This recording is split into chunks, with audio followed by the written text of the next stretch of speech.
사랑하는 성도님 여러분, 삶의 여정은 누구에게나 쉽지 않습니다. 러시아의 문호 푸시킨이 이런 글을 남겼습니다. 삶이 그대를 속일지라도 슬퍼하거나 노여워하지 말라. 슬픈 날에는 참고 견디라.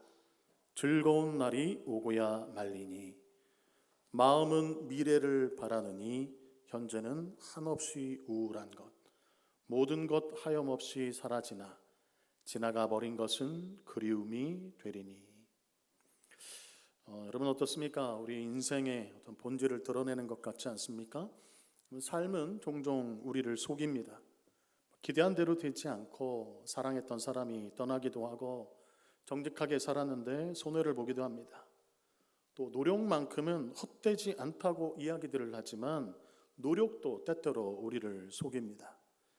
성경은 그 이유를 이렇게 이야기합니다. 오늘 우리가 읽지는 않았지만 디모데후서 3장 1절부터 5절까지를 보면 여러 가지 19가지의 것들을 들면서 바울이 이야기합니다. 말세의 고통하는 때가 이르러 말세가 되어서 고난이 있는 때, 고통하는 때가 이르면 사람들이 어떻게 변하는가? 자기를 사랑하며 돈을 사랑하며 자랑하며 교만하며 비방하며 부모를 거역하며 감사하지 아니하며 거룩하지 아니하며 쭉 나열하다가 쾌락을 사랑하기를 하나님 사랑하는 것보다 더하며 경건의 모양은 있으나 경건의 능력은 부인한다. 그럼 사도 바울은요, 자신이 살아가고 있는 어두운 시대를 말세에 고통하는 때라고 말했습니다. 실은 오늘날 우리가 살아가는 시대도 같죠. 말세에 고통하는 때이고요, 하나님 사랑하는 것보다 쾌락을 사랑하기를 더 많은 사람들이 사랑합니다. 말세에 고통하는 때에 지금 사도 바울은 감옥에 있습니다. 순교를 앞두고 있습니다. 이제 자신의 삶이 얼마 남지 않았다는 것을 알고 있습니다. 그래서 사랑하는 제자 디모데에게 아들과 같은 영적인 아들과 같은 디모데에게 편지를 쓰는 겁니다. 유언을 남기는 겁니다. 바울의 목소리는 늙고 쇠약하지만 그 안에는 여전히 불타는 복음의 열정이 있었습니다. 그리하 해서 자신의 아들 같은 디모데에게 마지막으로 권면하는 것이죠. 그러나 너는. 여러분, 이 두 단어가 오늘 설교의 출발점이기도 합니다. 말세에 고통하는 때 사람들은 하나님보다 세상을 더 사랑한다. 그러나 너는, 그러나 상심리의 성도들은 배우고 확신한 일에 거하라.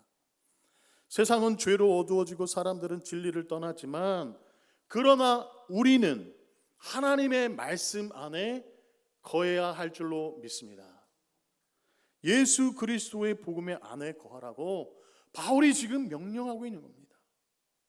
자, 바울이 디모데에게 말하는 거, 우리 14절 15절 말씀 우리 같이 한번 다시 읽어보도록 하겠습니다. 시작. 그러나 너는 배우고 확신한 일에 거하라. 너는 내가 누구에게서 배운 것을 알며 또 어려서부터 성경을 알았나니 성경은 능히 너로 하여금 그리스도 예수 안에 있는 믿음으로 말미암아 구원에 이르는 지혜가 있게 하느니라. 아멘. 디모데는요, 어릴 때부터 말씀을 배웠습니다. 할머니 로이스, 어머니 유니게가 성경을 들려주었습니다. 바울은 그 믿음의 전통을 이어가라고 명령하는 겁니다. 여러분, 많은 경우에 우리는 생각하기를 우리의 신앙은 새로운 것들을 받아들일 때, 새로운 말씀들을 받아들일 때 잘한다 생각하지만 여러분, 그렇기보다는요, 우리의 우리가 받은 이 말씀이 정말로 이 말씀의 뿌리 가운데, 진리의 뿌리 가운데 머무를 때 자라난 것을 볼 수 있습니다. 새로운 지식과 정보가 아니라 이미 수년 동안, 이미 수십 년 동안 우리가 예배와 설교를 통해 또 성경 공부를 통해 여러분이 들었던 말씀들 통독하는 것을, 그런 읽은 것들을 통해서 여러분이 배웠고 확신한 말씀에 정말 단 한 말씀이라도 그 말씀에 깊이 뿌리 내릴 때, 많은 것을 듣는 것이 아니라 한 말씀이라도 우리 삶이 그 말씀에 뿌리를 내릴 때 우리의 신앙이 자라는 것입니다. 바울이 이어서 이렇게 선언합니다. 이제 성경에 대한 강조를 하는데, 모든 성경은 하나님의 감동으로 된 것으로 교훈과 책망과 바르게 함과 의로 교육하기에 유익하다. 자, 성경을 표현하는데요, 하나님의 감동으로 됐다고 이야기를 합니다. 하나님의 감동으로 됐다라는 것은 이 헬라어로 보면요, theopneus토스라고 합니다. 이제 theo라는 것은 하나님을 말하고요, 푸뉴스토스는 숨결이라는 겁니다. 호흡을 말합니다. 하나님의 숨결로 됐다라는 것이죠.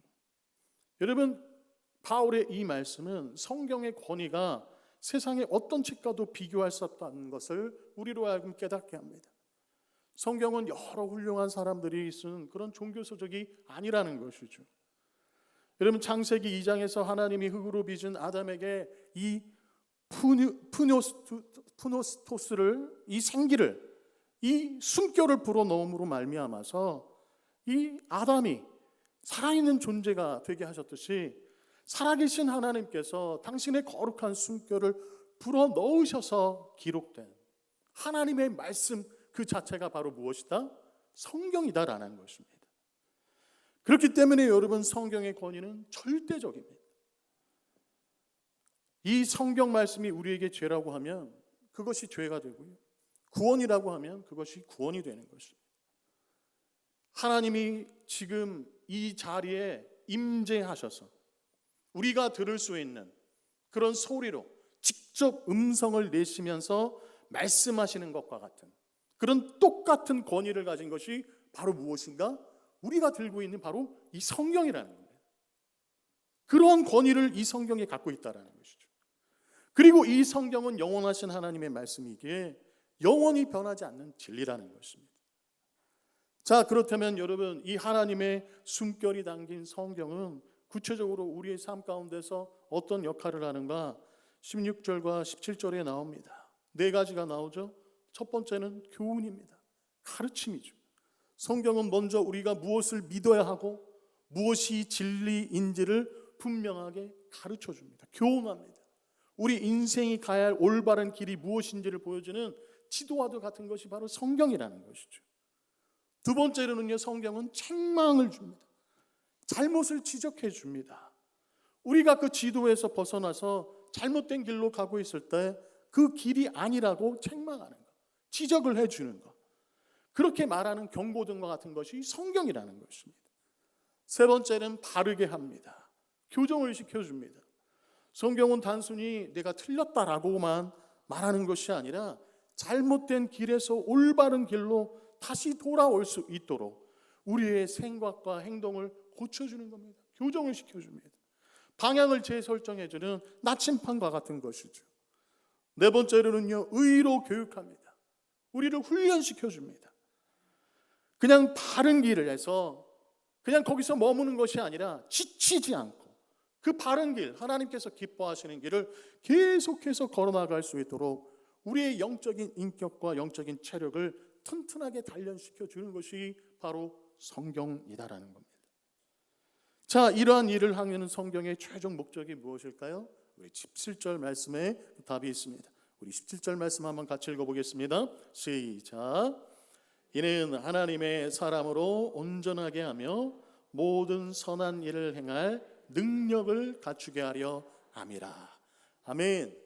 하나님께서 우리에게 이 위대한 성경을 주신 최종적인 목적이 무엇인가? 우리를 하나님의 사람으로 온전하게 만드는 것이라는 겁니다. 모든 선한 일을 행할 능력을 갖추게 하기 위함이라는 것입니다. 여기서 온전하게 하다, 능력을 갖춘다라는 것은요, 마치 모든 장비를 완벽하게 갖춘 그러한 유능한 전문가를 생각나게 합니다. 여러분, 예를 들어서 훌륭한 의사는 어떤 환자를 만나든 간에 생명을 살릴 수 있도록 모든 지식과 도구를 갖추고 있습니다.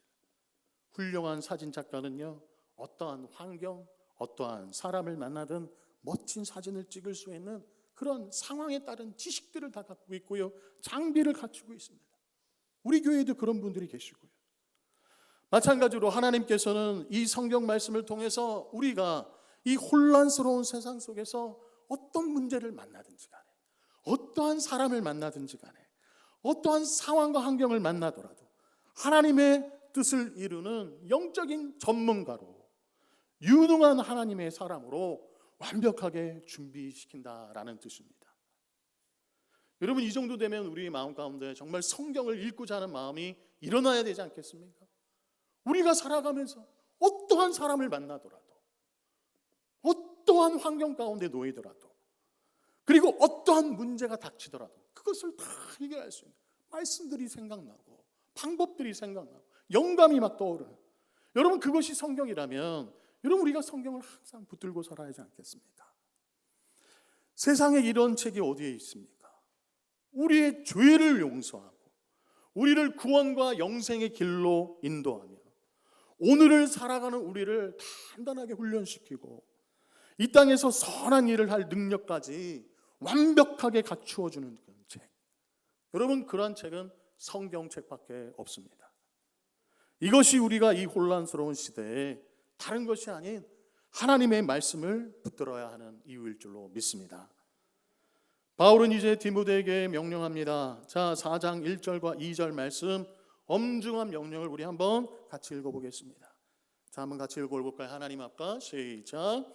하나님 앞과 살아있는 자와 죽은 자를 심판하실 그리스도 예수 앞에서 그가 나타나실 것과 그의 나라를 두고 엄히 명하노니 너는 말씀을 전파하라.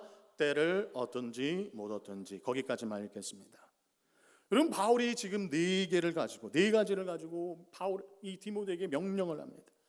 이제 죽음을 앞둔 바울이 유언과도 같은 이야기를 하는데 아주 엄중한 명령을 하는 거예요. 하나님 앞에서, 그리고 살아있는 자, 죽은 자를 심판하실 예수 그리스도 앞에서, 그가 다시 오심 앞에서, 그리고 그의 나라를 두고 단 한 가지를 명령하고 있는 겁니다. 자신의 아들 같은 디모데와 오늘을 살아가고 있는 저와 여러분에게 마지막 유언으로 마치 법정에서 삼위일체 하나님과 최후의 심판대를 증인으로 세우고 단 한 가지만을 선포하고 있는 것이죠. 여러분, 그것이 무엇입니까? 너는 말씀을 전파하라는 겁니다. 말씀을 전파하라. 복음을 선포하라는 겁니다. 사랑하는 우리 성도님 여러분, 우리 모두는 결국 나중에 하나님의 심판대 앞에 모두 다 예외 없이 서게 될 것입니다.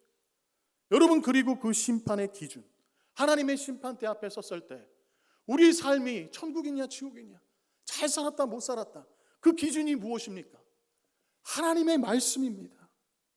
여러분, 우리가 이것을 기억할 때 우리는 이 땅에서 그냥 함부로 시간을 보내면서 살 수가 없습니다. 말씀을 모르는 상태에서 살아가면 안 되는 것입니다. 말씀이 기준이 되어서 우리를 심판하게 되실 텐데 여러분, 우리가 말씀 없이 어떻게 살아갑니까? 어떤 분들은 그렇게 얘기할 수 있습니다. 예수님만 알고 예수님만 믿으면 구원받는다고 하지 않았습니까? 여러분, 맞습니다. 하지만 우리가 기억해야 됩니다. 여러분, 요한복음에서 말씀이 육신이 되어 이 땅 가운데 오신 분이 누구라고 했습니까? 예수님이라는 것이죠. 우리 예수님이 말씀입니다. 여러분, 우리는 어쨌든 말씀을 알아야 되는 것이고 말씀을 붙들고 살아가야 됩니다. 예수님을 믿는다면 말씀을 믿는 것이고, 예수님을 안다면 말씀을 아는 것이고, 예수님을 사랑한다면 말씀을 사모하는 것입니다. 여러분, 우리는 그렇게 말씀에 순종하며 살아가야 하는 것입니다. 그리고 우리는 말씀을 전파하는 것, 복음을 전파하는 것이 우리의 사명이 되어야 합니다. 오늘 바울이 그렇게 얘기하는 것 아닙니까? 주 너만 하나님의 심판대 앞에서 엄히 명하노니 너는 말씀을 전파하라. 여러분, 이것은 목회자인 저나 우리 선교사님들에게만 주시는 말씀이 아닙니다. 우리 모두에게 주시는 말씀입니다. 저와 여러분, 우리 모두는요, 하나님의 말씀을 전파해야 할 줄로 믿습니다. 아멘입니까, 여러분? 아멘 하셔야죠. 성경이 지금 그렇게 우리에게 명령하고 있는 것입니다. 여러분, 왜 그렇습니까? 왜냐하면요, 세상은 3절과 4절에 나오는 것처럼 진리를 외면하는, 우리가 살고 있는 시대는 그런 시대입니다. 그리고 사람들은요, 귀가 가려워서 이 가려운 부분만을 긁어주기를 원하는, 그래서 이 자신이 듣고 싶은 그런 말들만을, 내가 여기가 가려운데 여기만 긁어줄래? 그러한 것들만 찾아다닌다는 것입니다. 우리가 살고 있는 시대가 바로 그런 시대라는 것이죠. 여러분, 오늘도 세상은 하나님의 말씀보다는 유행을 좋아하고 따릅니다. 복음보다는 편리함과 안락함을 선택합니다. 우리에게 생명을 주고 영생을 주는 복음도요, 고난이 동반됩니다 하면 거부합니다. 그 잠깐의 즐거움을 위해서 이 땅 가운데 잠시 받는 고난이 싫어서 복음도 거부하고 고난이 따른다 그러면 영생도 포기하는 시대를 우리가 살고 있는 것입니다. 사랑하는 성도님 여러분, 그러나 바울이 이렇게 외칩니다. 너는 때를 얻든지 못 얻든지 말씀을 전파하라. 상황이 좋아도 어려워도 사람들이 듣든 안 듣든 말씀을 전하라는 것입니다. 우리 사랑하는 성도님 여러분, 좋은 때는 따로 있지 않습니다. 말씀을 전하는 일만큼은 언제나 지금이 그때라는 사실을 기억하실 수 있기를 축복합니다. 자, 바울은 또한 명령합니다. 우리 4장 2절 말씀을 보면 범사의 오래 참음과 가르침으로 경책하며 경계하며 권하라. 여러분, 하나님의 말씀은 단순히 우리에게 힘만 주고 위로만 하는 것이 아니죠. 경책하고 경계하고 권면하는 힘을 가집니다. 원어로 보면요, 이 경책이란 말은 잘못된 것을 지적하고 확신시키는 것을 경책한다라는 겁니다. 또 경계는 뭐냐면요, 더 강하게 공개적으로 꾸짖는 것을 말합니다. 성경 말씀이라는 것이 우리의 잘못에 대해서 지적을 하는데 때로는 공개적으로 드러내서 꾸짖는 그러한 것도 말하고 있는 것이죠. 자, 그런데 성경 말씀은 또한 뭐가 있는가? 권함도 있습니다. 격려하고 설득으로 이 격려와 설득과 관련된 모든 사역을 포괄적으로 말하는 것이 바로 이 권하라의 이 권함인데요. 그러한 것들이 같이 있다라는 것이죠. 오늘날 우리 교회에서 잃어버린 것이 바로 이 말씀의 균형입니다. 격려와 설득, 듣기 좋은 말만 하는 그런 일들이 많이 있죠. 그런데 여러분, 그러한 것뿐만 아니라 가슴을 후벼 파는 뼈아픈 말씀도, 그것이 진리이고 그것이 하나님의 말씀이라면 전해져야 한다라는 것입니다. 여러분, 왜 그렇습니까? 하나님의 말씀만이 우리의 영혼을 살리는 유일한 통로이기 때문에 그렇습니다. 자, 이제 질문이 생깁니다. 여러분, 믿음을 가진 지 얼마 되지 않은 분들, 이 말씀을 전파하라? 이것은 정말 저와 같은 사람들한테는 너무 어려운 일인데요. 오늘 교회 처음 나왔는데 어떻게 이런 일을 행합니까? 여러분, 하지만 이 말씀은요, 특별한 사람에게만 해당되는 그런 말씀처럼 들릴 수 있습니다. 믿음이 약한 분들, 성경을 잘 모르는 분들, 내가 어떻게 복음을 전합니까? 말씀을 전합니까? 이렇게 반문할 수 있습니다. 하지만 이 명령은 저와 여러분, 이 자리에 앉아 계신 우리 모든 성도님들에게 주시는 명령으로 여러분 받아들일 수 있기를 축복합니다. 왜일까요? 여러분 한번 생각해 보십시오. 만약 여러분이 불치병에 걸려서 죽어가고 있는데 어떤 의사를 만나서 기적적으로 살아났다고 한번 생각해 보십시오. 그런데 주변을 불러보니까 여전히 많은 사람들이 나와 똑같은 병에 걸려서 고통받고 죽어가고 있는 것을 여러분들이 발견하게 되었습니다. 여러분, 그때 여러분은 어떻게 하시겠습니까? 입을 꾹 닫고 가시겠습니까? 여러분이 달려나가서 막 소리치겠죠. 여러분, 저도 여러분과 같은 똑같은 병에 시달렸는데 이 의사를 만나서 고침받았다. 이 약을 먹고 나았다. 특히나 여러분의 가족 가운데 그런 사람들이 있다면 더욱이나 여러분 입을 열어서 말하지 않겠습니까? 여러분, 이것이 바로 말씀을 전파하라는 이 명령의 본질인 것입니다. 우리는 모두 죄라는 불치병에 걸려서 죽어가던 존재였습니다. 그런데 성경을 통해 예수 그리스도라는 유일한 의사를 만나서 고침받았고 십자가 보혈이라는 약을 통해서 영원한 생명을 얻었습니다. 그러면 여러분, 이 사실을 전해야 하는 겁니다. 말씀을 전파하는 것에 여러분 특별한 기술이 필요하지 않다라는 말씀입니다. 내가 만난 예수님, 이제 막 나와 만남을 시작한 예수님, 그리고 나를 살리신 그 예수님과의 기쁨, 감격, 여러분 우리의 삶으로, 우리의 입술로 나누면 되는 것입니다. 어렵게 생각하면 한없이 어려운 것이 이 복음을 전하는 일이지만 가만히 잘 생각해 보면 결코 어려운 일이 아닙니다. 여러분, 우리 그런 얘기는 많이 하지 않습니까? 여러분이 맛집을 발견하면 여러분 그 복음을 사람들에게 전하지 않습니까? 재미있는 책이나 드라마나 영화를 보면 여러분 그것이 재미있다고, 이것이 복음이라고 사람들에게 알리지 않습니까? 여러분 가짜 복음도 그렇게 알려주는데 진짜 복음, 예수 그리스도 하나님의 말씀도 여러분 그렇게 전할 수 있기를 축복합니다. 할렐루야, 축복합니다. 여러분 그렇게 우리가 복음을 전하기 시작해야 합니다. 우리는 복음의 배달부가 되어야 할 줄로 믿습니다. 한낱 맛집도 그렇게 잘 전하시면서 왜 복음은 그렇게 입을 꾹 닫고 계십니까? 다른 거는 잘하시면서 여러 가지 여러분들이 신비롭고 재미있는 얘기들, 여러분이 옳다고 생각하는 것을 그렇게 잘 전파하면서 왜 복음은 사람들에게 입을 꾹 닫고 계십니까?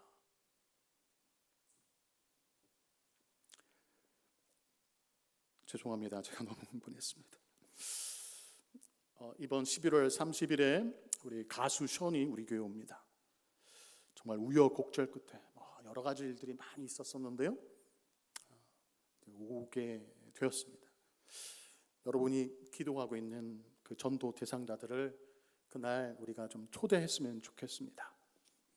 그래서 여러분이 복음을 전할 수 없다면 우리 션을 통해 나오는 복음, 또 하나님 나라의 말씀들, 또 하나님 나라의 실천들, 여러분 그 사실을 여러분의 가족들이, 또 믿지 않는 이웃들이 들을 수 있는 기회가 되었으면 좋겠습니다. 그래서 우리의 감사절이 진정한 감사를, 여러 가지 감사를 우리가 감사해야 되겠지만 정말로 진정한 한 영혼에게 말씀을 전파할 수 있는, 한 영혼이 교회로 오게 되는, 또 예수님을 듣게 되는 그러한 귀중한 시간이 되는 그러한 추수감사절이 될 수 있기를 바랍니다. 사랑하는 성도님 여러분, 사도 바울이 감옥에서 디모데에게 남긴 마지막 부탁, 마지막 유언, 여러분 단순하지만 절박하고 엄중한 말씀입니다. 너는 말씀을 전파하라. 때를 얻든지 못 얻든지. 여러분 이 말씀 오늘 우리에게 동일하게 주시는 명령입니다. 하나님의 명령입니다. 세상은 여전히 혼란하고 사람들은 듣고 싶은 말만 들으려 하지만 진리를 붙드는 사람, 말씀을 지키는 사람을 통해서 우리 하나님 여전히 이 세상을 새롭게 하시고 죽어가는 영혼들을 살리실 줄로 믿습니다. 우리가 해야 할 일 거창하지 않습니다. 매일의 삶 속에서 말씀 붙들고 말씀 따라 살려고 노력하고 애쓰고 또 그 말씀을 우리 가족들에게, 또 이웃들에게, 그리고 세상 속에 보여주는 것, 삶으로 보여주는 것, 그리고 말로 전하는 것인 줄로 믿습니다. 그것이 바로 말씀을 전파하는 삶입니다. 어렵게 생각하지 마시고 행할 수 있기를 축복합니다. 오늘도 우리 하나님 말씀을 붙드는 한 사람 찾고 계십니다. 그 사람이 바로 저와 여러분이 될 수 있기를 바랍니다. 그래서 우리 삶을 통해, 우리 입술을 통해 복음이 흘러가고 그 말씀이 이 땅을 새롭게 하고 죽어가는 영혼들을 살리게 되는 놀라운 일이 저와 우리의 여러분의 삶 가운데 일어나기를 우리 주 예수 그리스도의 이름으로 축원합니다.